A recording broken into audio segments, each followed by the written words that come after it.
Hello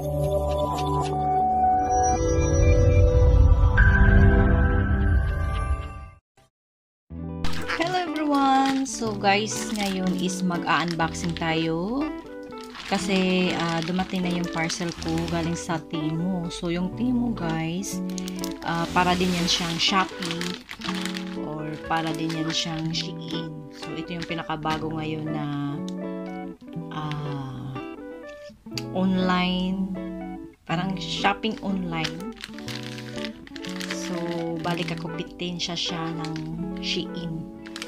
So i-check natin guys kung yung ma-impress ba tayo sa ating expectation, kumbaga mag-meet ba yung expectation natin, kasi usually talaga guys pag sa mga isa sa mga nakakainganyo na parang naiinganyo tayo na bilhin natin yan siya kasi maganda sa picture. So ngayon titingnan natin kung mag-meet ba yung expectation natin. So dumating to siya last week, kumbaga less than a week lang yung dumating, nag-order ako last week.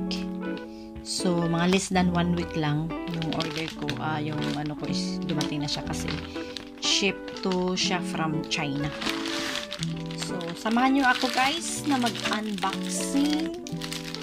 So sana is mag-meet yung ating expectation kasi hindi naman siya super mura, pero kasi guys dahil sa init ng panahon ngayon, mostly sa atin is nagre-rely na tayo sa mga online shopping, kumbaga kasi free delivery, may free delivery siya, wala siyang delivery charge. So kumbaga kung ano yung hinahanap ko is dun nakikita ko naman, kasi may gusto kasi akong bilhin na upuan, yung parang lang foldable na like upuan. So nakita ko siya sa Temu. Sa Shein kasi, ang Shein kasi ngayon guys is medyo humina na dahil sa company na to. So let's go guys, and then start na tayo sa pag-unboxing. So ito na guys, bubuksan na natin ng parcel natin. So tignan natin kung ano ang laman niya, or kung or bubuksan na natin to guys, then check natin isa-isa kung magaganda ba yung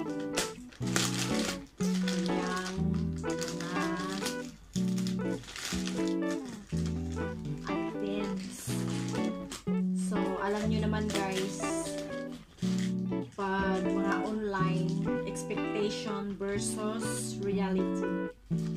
So pag mga online guys na mga orders, so wag tayo masyadong may expect kasi minsan maganda lang yun sila sa picture, kaya huwag na tayo masyadong mag-expect para hindi tayo masaktan. Okay,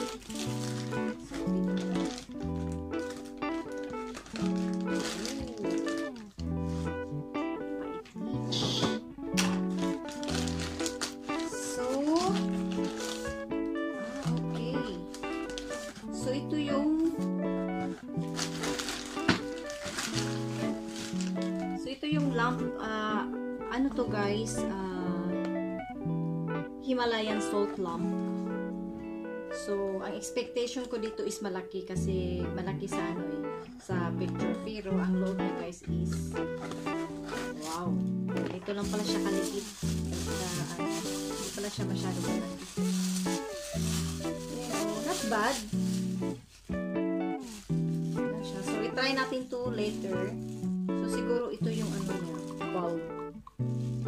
So ito ang niya. So itong Himalayan salt guys, maganda to siya pag may mga anak kayo na may asthma. Tapos maganda din yung Himalayan salt kasi siya yung naghihigot ng negative energy.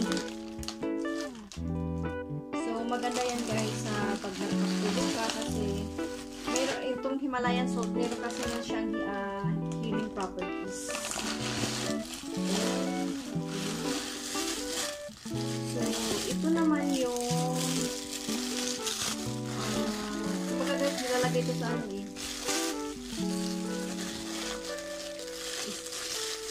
Nilalagay ito sa malapit sa pintuan or kung saan nyo pwede ilagay.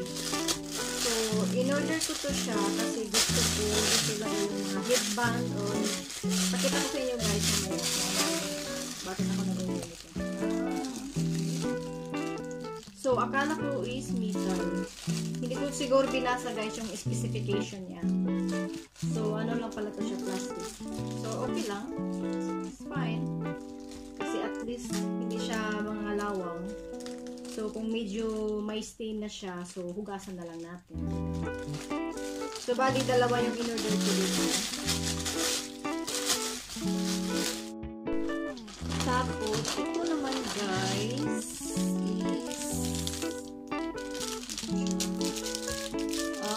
bamboo kitchen organizer. So, bali guys, ang gagawin natin dito is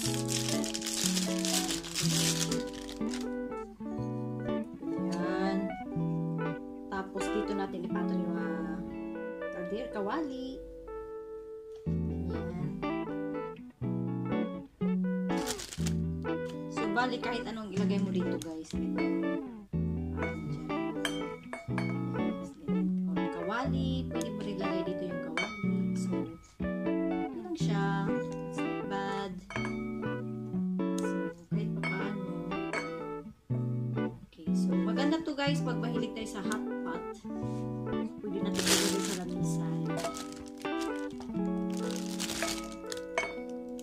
So, next is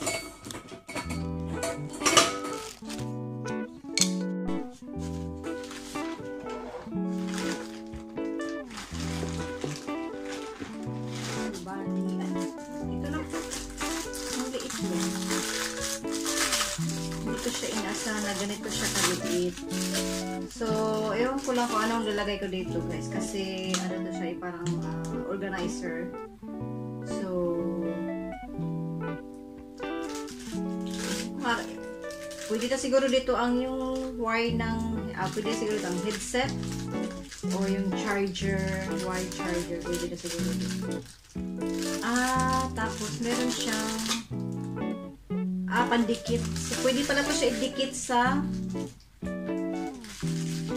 meron siya pandikit. So, pwede dito to siya. Dikit mo lang to sa gilid ng kama mo or sa pader or what. So, pinili na lang sa'yo guys kung ano yung ilalagay mo dito. Siguro. So, dikit mo to siya sa pwede sa gilid ng kama mo or sa pader or what. Depende sa'yo kung saan ito lagay.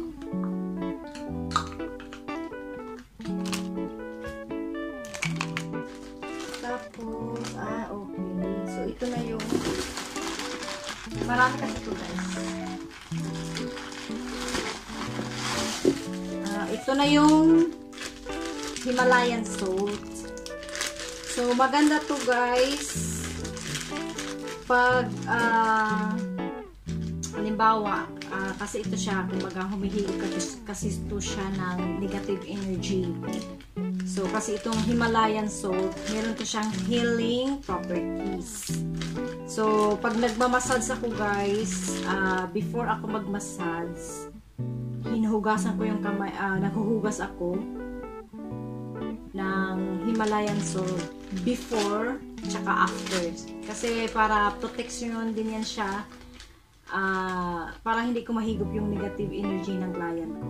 So, yan ang ginagawa ko. So, it works kasi kahit na super yung client, meron silang nararamdaman. So, kahit pa paano is hindi ako masyadong kumbaga, hindi ko masyado na-penetrate yung kanilang negative energy. So, maganda to siya guys. So, maganda to siya pag lalo na sa pag matulog tayo guys. Maganda to. So, bali ito pala to siya. Dito natin ito siya ilalagay. Dito sa loob. Tapos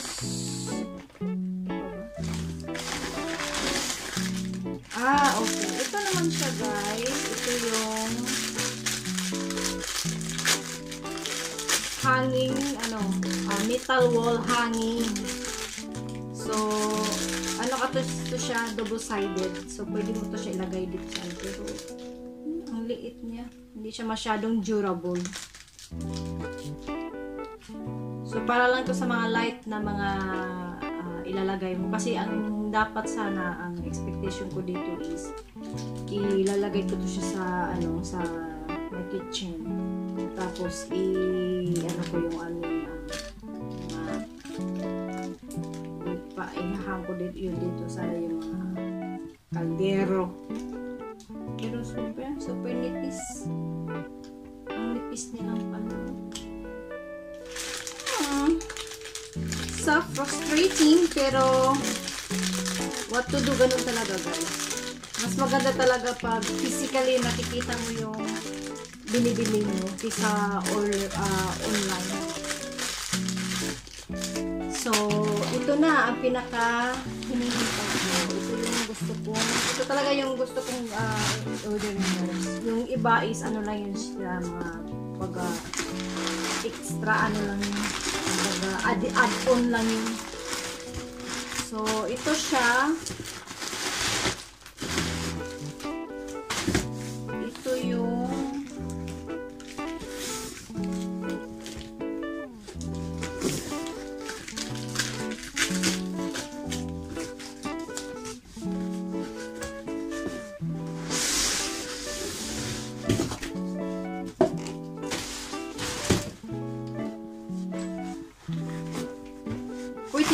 guys, siguro sa mag-camping. So, pang outdoor to siya. Pwede indoor, pwede rin sa outdoor. So, foldable chair.